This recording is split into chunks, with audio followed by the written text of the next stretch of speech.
Штовани, ние сме назад во студиото и остануваме на оваа тема токму на Законот за заштита од дискриминација и со мене во студиото е господинот Мирослав Драганов од Институтот за човекови права. Господине Драганов, добре дојдовте во студиото. Добро ве најдов. Вие бевте практично, мислам, Институтот за човекови права беше дел од работната група која што го состави новиот закон. Меѓутоа, пред да преминеме на анализа на неговите одредби, би сакал да ве прашам каде потврлуваше веќе постоечкото законско решение за да се покаже потреба од новото законско решение кое што е со европско знаменце и дали всушност навистина носиме еден европски закон? Така, можеме да кажеме дека овој пат носиме еден европски закон за дискриминација, нов закон, каде потврлуваше во неколку аспекти. Ајде само клучните вака ќе ги наведеме. Тоа е досега комисијата депрофесионализирана, односно членовите на комисијата таму работеа надвор од своето редовно работно место каде што си работат и буквално еднаш неделно одеа на седници да одлучуваат. Тоа е прилично неефикасно и неефективно, затоа што од друга страна нема ниту стручна служба. Значи немаше ниту во законот предвидено соодветна стручна служба која ќе им обезбеди поддршка на нивната работа. Од друга страна во праксата тие, да речеме, се наоѓаа начини преку одредени проекти, преку министерства, преку прераспределување, меѓутоа тоа го нарушува концептот на независност на ова тело. А од друга страна имаше проблеми, еве ја спомна и колешката Неда, туџбата Акцио Популарис, туџбата за јавен интерес, која што сега мораме да потенцираме дека и до сега постоеше одреден момент, одредена можност. Значи до сега се уште постои законското решение, се уште актуелно, постои колективна туџба. Таа што значи? Дека, например, минимум 2 граѓански организации заедно како сопарничар или повеќе граѓански организации кои што се занимаваат и имаат во својот статут борба против дискриминација, меѓутоа можат да поднесат туџба пред одреден суд, пред граѓански суд, меѓутоа за тоа треба да прибават согласност од минимум еден припадник на заедницата која што ја штитат. Значи потребна е одредена согласност. Сега се појавуваат тука проблеми во пракса, дали оваа согласност треба да биде писмена, па како да биде таа процесуирана во судот.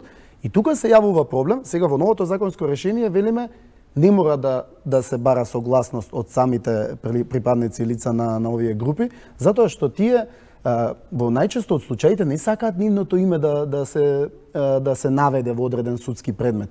Тие сакаат како целосна група да имаат заштита како и сите други граѓани. И токму тоа е поентата на законското решение кое што и со оваа согласност им правеше пречка. Значи многу тешко се осудуваа да поднесат. Практично ги обесхрабруваше. Така. И сега имаме и судска пракса која што уште повеќе ги обесхрабрува, а судската пракса укажуваше на тоа, вели, наједноставно да го кажеме, не е доволно да поднесат согласност, мора да бидат тужители заедно со граѓанските организации, што е нонсенс. Ако треба да бидат заедно тужители со граѓанските, не им се потребни и граѓанските. Така, едноставно ќе си поднесете тужба и поентата кон кого ќе има ефект сето тоа, ќе има само кон нив лично. А поентата на колективната тужба да има ефект кон целата група. Или во оваа ситуација јавен интерес токму тоа, без никаква согласност да нема. Тука се јавува голем број пречки, се јавува пречки во однос на да кажеме, имате повеќе механизми кои што не се усогласени меѓу себе, повеќе органи, тела, народен правобранител и така натаму, каде што граѓаните и доволно не беа информирани. Што се гледа, еве и последниот извештај за 2017 годишна на комисијата покажа дека мислам дека имаат 57 представки годишно, што е многу мала бројка. Со оглед на стапката на дискриминација и каде ние сме на нивото на ранглистите во светот. И со оглед на нашето општество и сето она што луѓето се уште не се доволно информирани и да знаат што представува, што не представува дискриминација, тоа можете да го видите од огласи за вработување, од разноразни такви ситуации. Каде се ние го покажуваме, ја покажуваме нашата неинформираност за тоа каде дискриминираме на дневна основа, би можел јас да речам. На дневна основа, па има многу ситуации. Да почнеме од огласите за вработување, каде што е од огласите за вработување, каде што експлицитно имате кажано се бара женска особа до 35 години за да изврши таа и таа работа. Или се бара маж, да речеме, не знам, возач, кој што е ме разбирате, тоа се. А работата е најобична, например возач, што може да биде и маж и жена. Така, или продавач, или келнер. или професор, мислам било која земете ја професија. Или девојка за работа. Да, или се бара девојка за работа, се бара продавачка. Например, имаше едно интересен оглас пред некој ден, официјална од некој од агенциите што се под капата на државата, меѓу другото. Имаше оглас каде што овој пат го запазиле нели полот како основ за дискриминација, имаше нели со машки и женски род и сето тоа, продавачка да речеме. Меѓутоа, по друга страна, беше возраста ограничена, а вие кога го читате огласот, не можете да разберете образложение зошто, например, е до 25 години, а не е, например, до 35, каде што дури нас, што го читавме огласот, пологично ни беше да има повеќе искуства, не помалу. И може да се најдат такви ситуации. Ситуации се случуваат често, добро, тоа е поврзано и со законот за работни односи, каде што имаше измени веќе пред месец дена, меѓутоа при породилното отсуство, исто така да може таткото да така, исто така при вознемирување, да кажеме, зависи вознемирување на работни места, не мора да биде секојаш со работно место поврзано, тоа може вознемирување да се случи било каде, дали е сексуално, дали е психолошко и така натаму. Еве проблем што сега се надминува и што е експлицитно наведено е сегрегацијата. Например, во училиштата ние уште имаме и Институтот за човекови права има неколку анализи направено, особено за ромски дечиња во некои од општините и во некои во училиштата, каде што тој процес трае некое време. И тоа е процес кој што например е поврзан и со самиот чин на запишување и со нивото на познавање на своите права на родителите и од страна на институциите колку ги информираат или не ги информираат, па ги запишуваат, не ги запишуваат. И тој проблем на сегрегација кај што вие имате во една паралелка само дечиња од една етничка заедница, а од друга страна друга етничка заедница е исто така проблем. И исто така е дискриминација, кој што многумина еве можеби на прва нема да го препозна. Да, токму поради ова од овие информации најверојатно може да се извлече заклучок дека кај нас дискриминацијата се случува најчесто можеби и несвесно. И новиот закон предвидува комисијата да има и едукативна улога, така што на кој начин ќе се спроведе едукацијата за пошироката јавност да знае кога дискриминира и што е всушност дискриминацијата. Па да, тука ние фокусот го ставаме меѓу другото во новиот закон, а тоа беше меѓу другото препорака која рековте пред малку европски закон, европски да речеме европско знаменце. Навистина овој закон се спремаше 2 години и во тие 2 години дојдоа мислење од Венецијанска комисија, од телата на Обединетите нации кои што се задолжени нели во овој дел, така што целиот тој процес од сите меѓународни организации компаративно е земен предвид.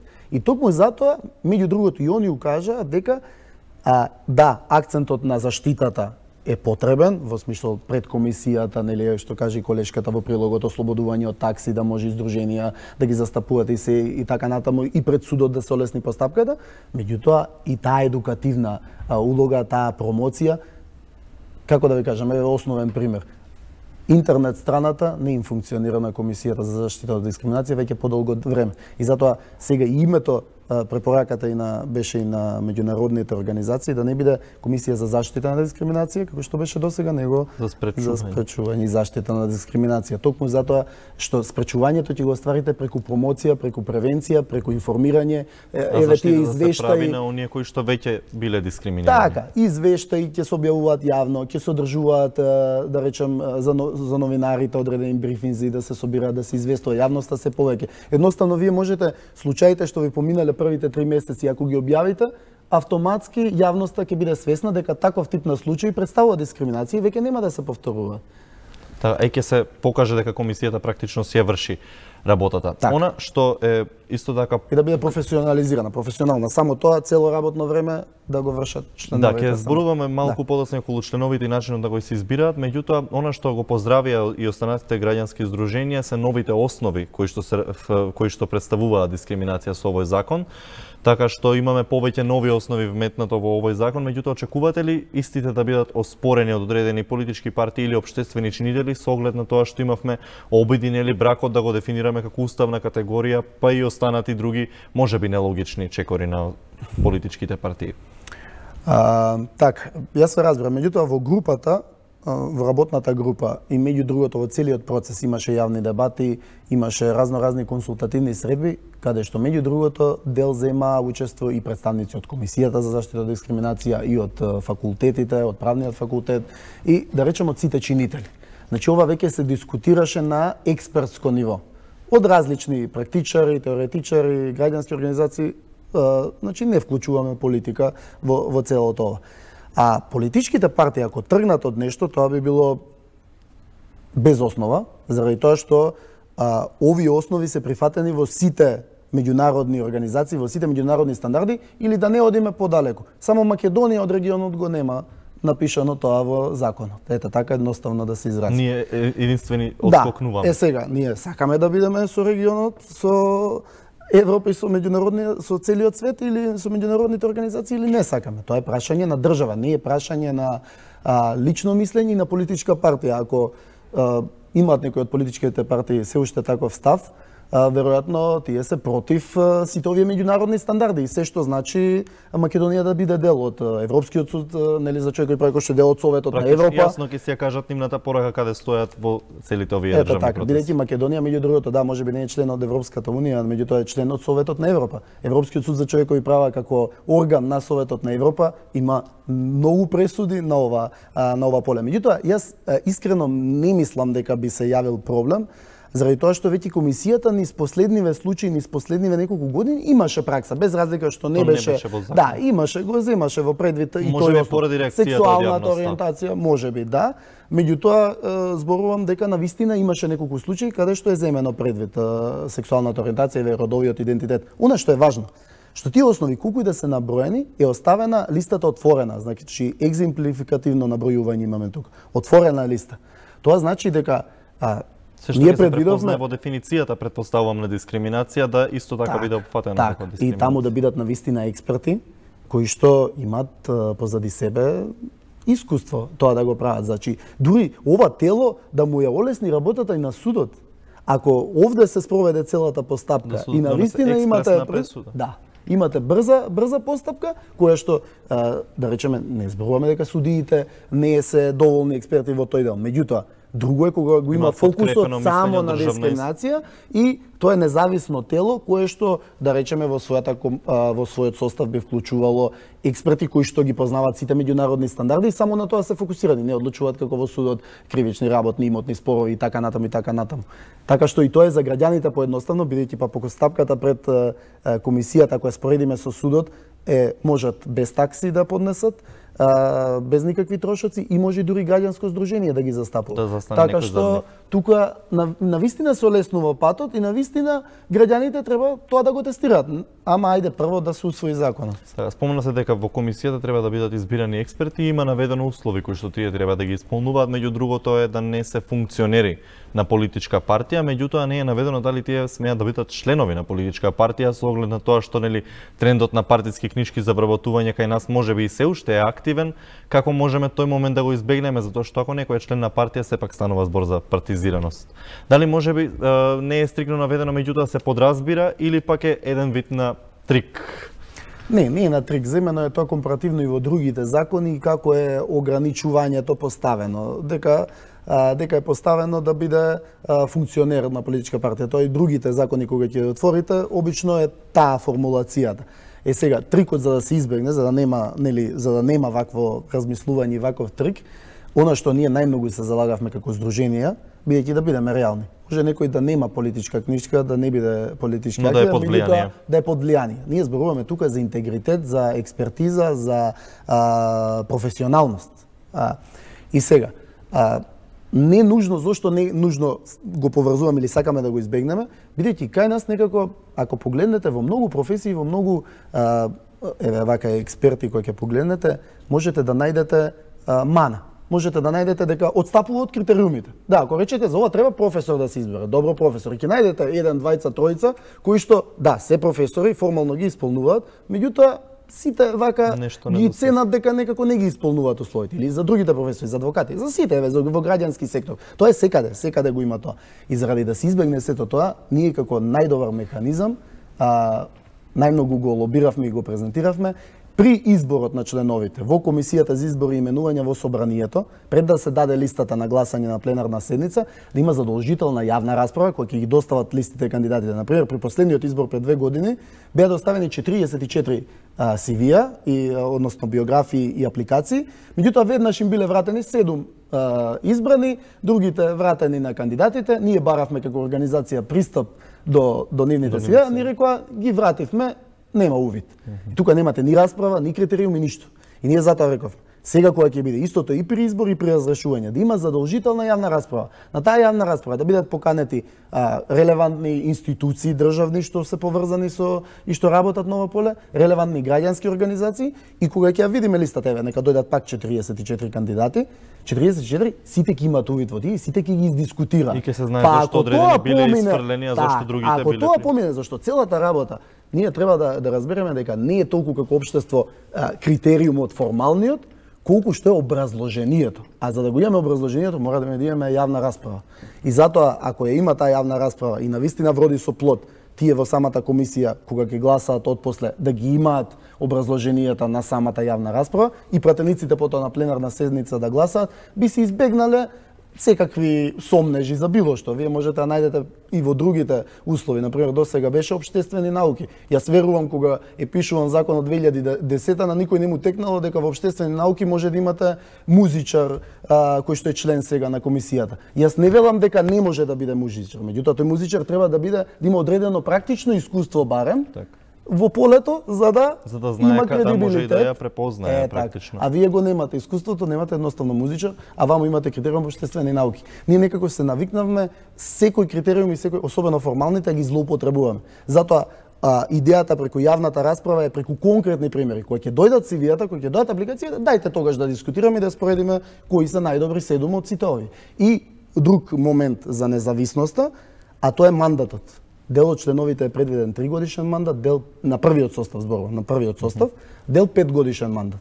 Тоа е по теркот на Европскиот суд за човекови права која се формирал и сите тие нови институции се земени предвид како искуства во смисол дека на почетокот вие ќе имате одредени членови кои што имаат 3 години мандат, тоа е само првиот состав, а понатаму никогаш не може дури која гарнитура да дојде на власт и во собрание како и да се може прекупувањето да се избегне. Да има членови кои што имаат институционална меморија од претходниот и цело време ротираат.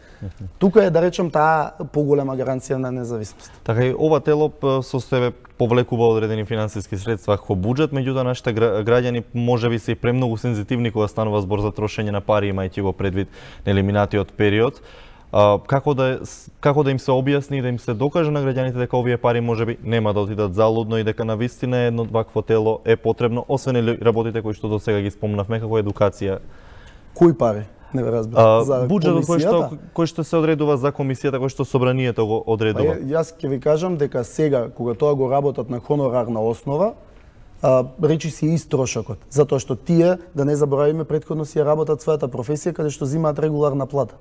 И за еднаш појавување во неделата имате хонорар. Од друга страна, ако земаат регуларна, да речем, плата, само во тој дел, претпоставката е дека нема да биде толку трошокот. А од друга страна, кога тоа ќе се спореди не само парите како пари, него кога се спореди со ефектот, тогаш е многу по голема добивката, да речем, на граѓаните. Затоа што ако јас можам нешто да завршам во краток период професионално, јас најмалку ќе мислам за парите колку ги изима тој, да речеме, или таа во комисијата, кои се членови.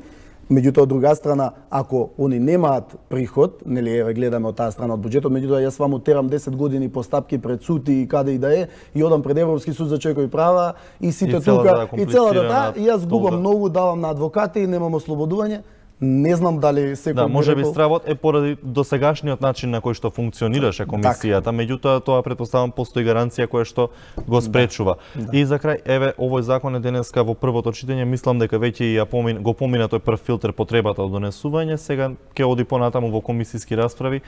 Очекувате ли повеќе интервенции во амандмани да пристигнат или сметате дека оваа верзија веќе ги опфаќа сите потребни аспекти? Видете, поучено дона низ процесот кој како се бунеше против одредени одредби во овој закон, Ќе ви кажам дека можно е да се очекува и амандмани.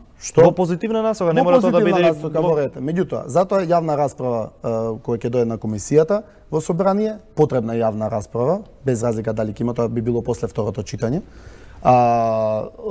Таа јавна расправа би обезбедила, да речем, аргументација зошто одредени, ако има амандмани, да се прифатат, да не се прифатат. Меѓутоа, низ овој процес многу амандмани беа прифаќани од различни страни, од различни експерти. Никој не е, ние како институт имавме посебно дел од првично што не беа прифатени, меѓутоа подоцна ги објавивме на јавна расправа, се виде дека повеќето се експерти на тоа становиште и навистина се прифатија тие забелешки. Така што, меѓутоа се плашиме од една работа, ако можеме така да го кажеме, се плашиме, затоа што искуството во 2012 беше дека се во ред нови измени, во ред, кога дојдоа со амандманска расправа, наеднаш скроз нов текст, потполно нов текст. Тоа не сакаме да се повтори и само ќе укажеме, имаше дури и такви небулозни аргументации дека ова е само политички реваншизам за да се тргнат сегашните членови на комисијата, што е навистина неточно. Затоа што, ако гледаме објективно, нивното досегашно работење нема да им се смета како мандат, бидејќи во новото би имале реизбор, право на реизбор. Нивното досегашно работење нема да им се смета како мандат. Им се смета како искуство во работата што имаат и тоа ќе им дури и предност ако меѓутоа доколку конкурираат и доколку дојдат на јавна расправа и кажат отворено и ги покажат своите аргументи. Доколку ги исполнат условите.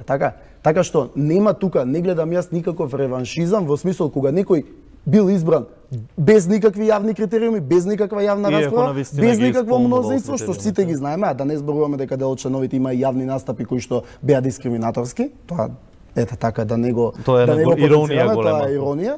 Меѓутоа кога тоа се ќе го компарираме и сега да речете, ама сега е реваншизам некој, извинете, не е реваншизам. Не може да биде реваншизам. Туку е еве шанса, ако сакате да конкурирате, Иако сте вистинските луѓе. Иако сте вистинските, секој може да биде. Јас не ги ставам сите во искош. Таму се 7 луѓе, сите со различна позадина, со различно искуство, така што мислам дека е фер и ако навистина го мислат тоа, сите 7 да се пријават, па за сите 7 поединечно да видиме што постигнале и да се расправи и да видиме дали тие 7 би биле еднакво конкурентни со другите, не знам колку ќе се пријават. Еве нека се пријават 44 како минатиот пат. Така, господине Драганов, ви благодарам за овој разговор и за тоа што ја прифативте поканата да бидете гостин во Студио 1. А вие, почитувани, останете и натаму со нас, следуваат вестите во Студио 1.